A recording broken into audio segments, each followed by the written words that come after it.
Solving rational equations, again, that involve expressions in the denominator and then ends up to be what we end up with a quadratic equation.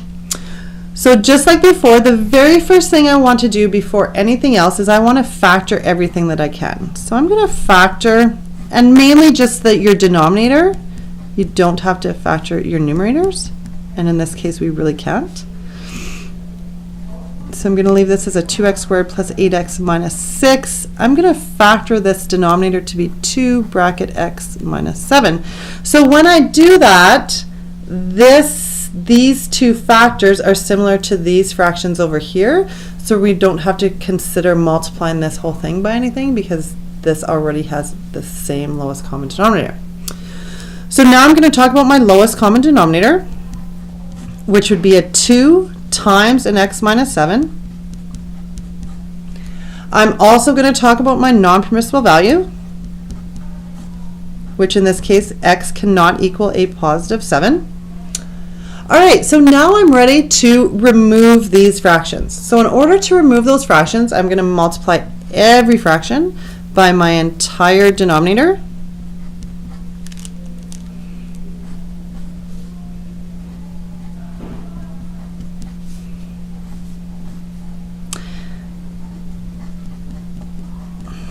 And so when we do that, we get things that cancel. So this will cancel with this, and I'm left with just 2 times x squared plus 25.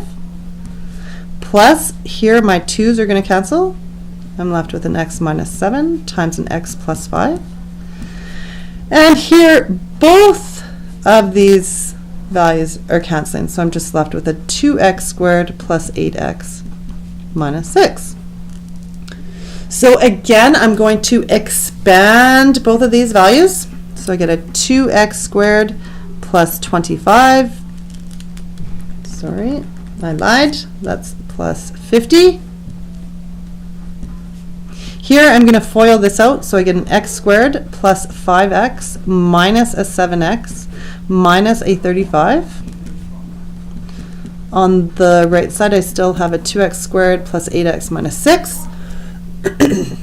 I'm now going to collect all my like terms, so I get a 3x squared minus 2x plus 15 on the left,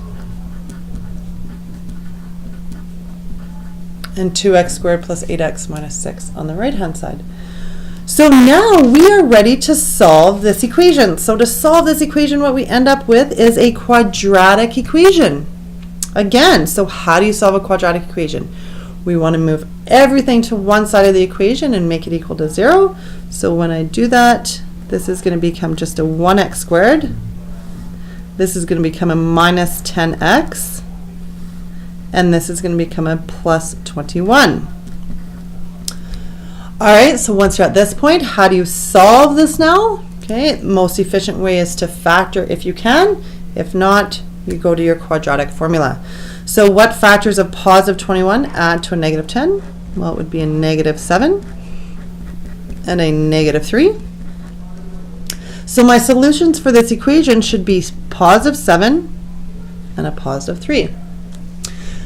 So now before I go ahead and highlight those answers, I'm going to go back to my non-permissible value and identify that x is actually a non-permissible value. X cannot equal 7. So this actually ends up to be an extraneous root, just like we had in our radicals unit.